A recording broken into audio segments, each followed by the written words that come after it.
Terima kasih pemirsa Sultan TV Anda masih bersama kami dalam bincang hari ini. Kita masih membahas transformasi seni di era digital, masih ditemani juga selaku kurator, penulis dan juga project manager New Art Sculpture Park Bandung ya. Kita masih bahas tadi sudah banyak sekali membahas sedikit ya persinggungan transformasi kemudian juga perkembangan seni khususnya di Indonesia begitu. Kang Bob yang kemarin sempat viral dan juga bicara nih soal Gozali Everyday dan juga NFT, apakah ini salah satu fenomena seni era virtual atau bisa disebut apa ini sebetulnya, Kang Bob? Silakan. Oke, itu sebenarnya satu fenomena yang mungkin cukup kompleks ya. Kita bisa bicara NFT ini tidak hanya, sebenarnya itu bukan perkembangan yang sepenuhnya perkembangan seni ya. NFT saya pikir adalah justru perkembangan di sektor ekonomi gitu ya. Itu kan memunculkan marketplace baru yang kemudian juga melahirkan banyak macam konsumen, tapi produsen atau kita nyebutnya seringkali kan kreator-kreator baru di ranah digital gitu. Nah, kalau spesifik bicara soal Gozali Everyday gitu, itu kita bisa sedikit mungkin ya referensinya dari sekitar 2020 mungkin ya, itu ada satu karya yang memang juga cukup fenomenal gitu, senimannya Beeple. Jadi karyanya kemudian terjual sangat tinggi di balai lelang di Christie's kalau nggak salah. Itu karyanya itu sebenarnya dia foto-foto kurang lebih berapa banyak foto gitu ya dari selama yang dia kumpulkan selama kurang lebih belasan atau puluhan tahun gitu. Foto-foto yang dia kumpulkan kemudian dia rangkai menjadi satu karya yang kemudian dilelang dan itu harganya cukup tinggi. Nah, kalau kita melihat si Gozali Everyday yang hari ini kurang lebih sebenarnya ada kemiripan dengan upaya itu ya, dengan kemudian bagaimana sesuatu dilakukan secara kurun waktu yang cukup lama, kemudian berulang mungkin, kemudian dia punya value tertentu gitu. Di satu sisi sebenarnya ini bentukan yang kemudian, tapi itu banyak orang yang menghargai effort ya. Ketika effortnya lebih itu kemudian menarik banyak orang. Cuma kalau di NFT perkembangannya adalah bagaimana kemudian setiap setiap kreator ini berlomba untuk kemudian tidak hanya memposting, tidak hanya minting karya, tapi kemudian bagaimana dia juga berupaya untuk mensosialisasikan karyanya gitu ya. Kalau NFT biasanya kan nyambungnya di Twitter, di Discord gitu ya. Itu kan si arus informasi entah kreatornya, entah kemudian kolektornya itu luar biasa gitu. Bagaimana akhirnya saling sharing dan lain-lain itu yang kemudian bisa jadi semacam efek bola salju ya, ketika misalkan Gozali Everyday ini dibicarakan terus-menerus, kemudian sampai ke telinga banyak orang atau dibaca banyak orang, kemudian orang yang penasaran nimbrung di sana, itu makin lama makin besar gitu sini gitu, apalagi ketika kemudian viral gitu ya. Jadi kalau dibilang apakah ini karya seni, saya belum bisa menyebutkan bahwa hari ini adalah karya seni gitu.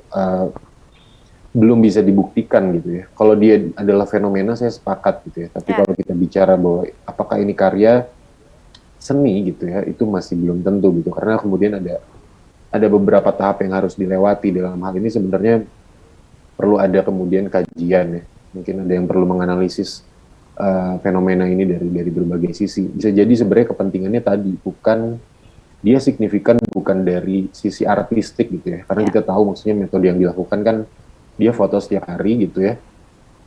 Pertimbangan artistiknya bisa jadi sangat sangat kecil, tapi kemudian dia punya endurance untuk melakukan itu selama berapa lama gitu ya. Kemudian bisa jadi pembacaannya bukan dari sisi artistik seberapa bagus secara estetika visualnya gitu ya, tapi mungkin dari sisi yang lain gitu, dari sisi psikologi, mungkin dari sisi saya pikir NFT sangat dengan aspek ekonomi, dan itu bisa jadi pembahasannya justru lebih kompleks di wilayah sana gitu. Oke. Ini kalau soal karya seni sendiri ini harus didalami kembali begitu Kang Bob ya. Tapi apakah sangat mungkin kemudian NFT menjadi salah satu media, tadi sudah disinggung sih oleh Kang Bob, menjadi satu hal publikasi, kemudian juga menjual karya-karya para seniman dan juga kurator digital, ini sangat mungkin berarti ya Kang ya? Mungkin dan sudah dilakukan ya. Jadi Oke. beberapa platform sudah kemudian dijadikan area eksplorasinya, bahkan seniman-seniman yang memang dulunya tidak berinteraksi dengan karya-karya digital gitu ya. Mm-mm. Seniman-seniman yang biasa membuat karya fisik, kemudian NFT ini semacam jadi apa ya? Mereka penasaran juga ini market yang seperti apa, bagaimana sih kemudian menjadi kreator di sini. Ada beberapa mungkin memang memang tidak terlalu, mungkin agak terlambat memangnya, mungkin sekitar tahun lalu beberapa seniman kontemporer, seniman-seniman muda mulai minting juga gitu ya, mulai menjadi kolektor di NFT.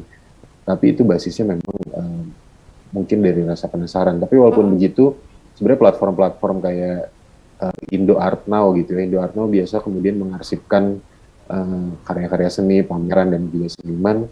Sekarang kan ada platform Indo Art Now Ya. NFT gitu ya, mereka juga sudah masuk ke ranah NFT, dan ini jadi apa ya? Jadi sinyal gitu, ya. Jadi sinyal bahwa seni rupa mau masuk juga gitu ya, memainkan peran di sini. Tapi Mm-mm. saya pikir di luar seni rupa yang terpenting kan sebenarnya platform NFT ini justru membuka peluang sebesar-besarnya gitu ya buat buat kreator buat bisa kemudian menampilkan karyanya. Beda dengan misalkan kalau dunia seni rupa kadang disempitkan dengan misalkan kalau di Indonesia jumlah galeri, jumlah Ya. museum itu nggak terlalu banyak, Mm-mm. nggak banyak seniman yang kemudian bisa masuk dan bisa berpameran gitu. Tapi dengan adanya platform ini kan semua orang bisa bisa kemudian minting karyanya, bahkan bisa dikoleksi gitu ya. Justru sisi positif ini yang menarik sebenarnya dari NFT. Mhm, mhm, oke. Menurut Kang Bob sendiri, apakah seni di era virtual ini tetap memiliki ruh atau justru membunuh ruh kesenian itu sendiri? Karena mungkin ada juga nih para seniman yang mungkin juga masih mempertahankan apa ya, karya-karya secara fisik ketimbang kemudian melek untuk kemudian beralih ke seni digital, Kang Bob. Ya, isu itu mungkin ramai juga di tahun lalu ya ketika Mhm. pandemi sedang baru baru baru tiba sih, tahun lalu 2020 lah gitu. Kemudian banyak banyak produksi pameran virtual juga ya, kita bicara di luar platform-platformnya NFT ya, Ya. tapi banyak sekali galeri yang juga kemudian uh, apa namanya ingin tetap terlihat hidup gitu ya dengan kemudian mempresentasikan pameran virtual. Nah itu kita mengalami beberapa perkembangan. Di awal mungkin kita sepakat bahwa oke, ini salah satu cara yang kemudian bisa bisa kita lakukan ketika orang-orang misalkan secara sosial atau secara fisik Mhm. dibatasi, nggak boleh terlalu banyak berinteraksi gitu. Tapi perkembangan pameran virtual perlu kita pahami bahwa pameran virtual ini bukan perkembangan yang baru gitu ya. Kalau kita mau ngecek Google Arts and Culture itu dari kapan gitu, banyak Ya. sekali museum-museum yang kemudian bisa diakses melalui internet gitu ya, tanpa kita harus datang ke museum secara langsung. Tapi di wilayah itu kita mesti bisa membedakan gitu ya. Ada beberapa karya yang mungkin uh, ini perkembangan berikutnya setelah Mhm. kemudian booming pameran virtual, kemudian mulai terpecah, ada yang kemudian berpikir ulang, apakah semua karya yang biasanya fisik gitu ya, lukisan, patung, kemudian bisa kita pindahkan begitu saja ke virtual dan kemudian cara apresiasinya tetap sama gitu. Ya. Kan ternyata nggak bisa ya. Hmm. Kalau misalkan kita melihat lukisan, lihat patung gitu, ada tekstur yang mungkin hilang kalau kita lihat di layar gitu. Kita nggak bisa melihat teksturnya dari dekat, kita nggak bisa melihat bagaimana sih senimannya bisa bisa dengan sangat teliti mengolah materialnya, karena kita cuma bisa lihat flat di layar gitu. Mhm. Ini jadi problematik buat karya-karya yang justru menekankan hal-hal tersebut ya, si kedekatan material dengan mata si apresiator gitu. Tapi bukan berarti apa namanya pameran virtual kemudian jadi buruk juga gitu. Di beberapa hal sebenarnya perkembangan internet art juga sudah berkembang cukup lama ya, beberapa dekade yang lalu gitu. Akhirnya karya-karya yang justru hidupnya di internet ini yang kemudian bisa bisa lebih sangat signifikan gitu ya ketika kita bicara pameran virtual gitu. Jadi uh, apa ya, mungkin beberapa beberapa website seperti misalkan atau kolektif ya Rizom, mungkin kemudian ada kalau di Indonesia mungkin kemarin saya sempat mengkuratori pameran di Salihara gitu ya, nama Ya. pamerannya Universal Iteration. Hmm. Itu karya yang memang ditampilkan di sana memang khusus karya yang hanya bisa diakses melalui layar gitu ya. Jadi bukan karya yang tadinya fisik kemudian difoto atau di render secara 3D kemudian kita pindahkan gitu. Karena memaksakan dua hal yang sebenarnya berbeda. Jadi menurut saya sih sebenarnya itu perlu dipandang dari karyanya dulu ya. Apakah karyanya memang cocok untuk dilihat melalui layar atau dia sebenarnya harus dilihat langsung. Kalau dia harus dilihat langsung, sebaiknya memang tidak dipamerkan secara virtual gitu. Tapi memang harus dilihat secara sesederhana itu aja. Baru kita bicara soal mana pameran yang kemudian tepat untuk karya tersebut. Oke. Kemudian apakah para seniman saat ini mungkin seberapa melek sih Kang Bob Edrian terhadap mungkin transformasi virtual, kemudian juga digitalisasi yang kemudian bisa digunakan untuk para seniman, karena kan kadang para seniman juga nih bingung nih ketika dia berkarya kemudian memasarkannya kemana dan lain sebagainya. Seberapa melek kemudian melihat peluang ini para seniman?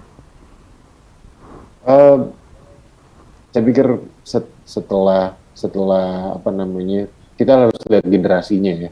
Kalau memang generasinya memang udah seniman-seniman mungkin seusia Pak Nyoman, kan kita mesti lihat interaksinya mungkin lebih banyak di WhatsApp, Instagram gitu ya. Mungkin beliau tidak memikirkan kemudian bagaimana sih mengembangkan karya yang mungkin berkaitan sama internet. Dia bakal stay terus sama medium yang memang sudah dia olah selama bertahun-tahun. Tapi untuk generasi di bawah Pak Nyoman misalkan, bahkan seniman sampai usia 50-60 tahun, saya pikir banyak juga yang cukup adaptif gitu ya dengan perkembangan teknologi. Dan misalkan kita bicara karya-karya digital, meskipun tadi ya kembali lagi, nggak semua seniman tertarik untuk kemudian mengolah gagasannya melalui material yang sifatnya digital gitu ya. Masih banyak juga seniman yang kemudian, bahkan seniman muda juga, dia masih membutuhkan olah visual yang sifatnya tactile gitu ya, masih pakai tangan gitu ya, masih bersentuhan dengan materialnya gitu. Kalau di digital mungkin banyak yang membuatnya hanya melalui misalkan laptop gitu ya. Itu kan ada medium gitu ya, ada media dulu gitu ya. Si gagasan kemudian diolahnya di laptop, kemudian jadi karya yang juga nggak bisa dipegang sebenarnya. Nah, ada beberapa yang cocok dengan olahan yang langsung dia pegang dengan tangannya sendiri gitu. Ini nggak bisa kita bicara mana yang lebih banyak sebenarnya, karena ini preferensi personal ya. Setiap seniman pasti punya preferensinya masing-masing, mana yang dia lebih enjoy gitu ya buat mengeksplorasi gitu. Jadi kalau saat ini sih saya pikir dua-duanya itu jadi tantangannya berbeda gitu, tantangan yang menarik buat seniman-seniman di Indonesia gitu ya, mau material fisik ataupun material yang sifatnya virtual. Oke, Kang Bob, kita masih ada satu segmen terakhir ya Kang Bob ya. Nanti kita akan kembali pemirsa usai jeda, dan kita akan coba membacakan beberapa pertanyaan yang sudah mampir di kanal YouTube sultantv.co dan juga akan coba dijawab oleh Kang Bob. Tetap bersama kami pemirsa dalam Bincang Hari Ini.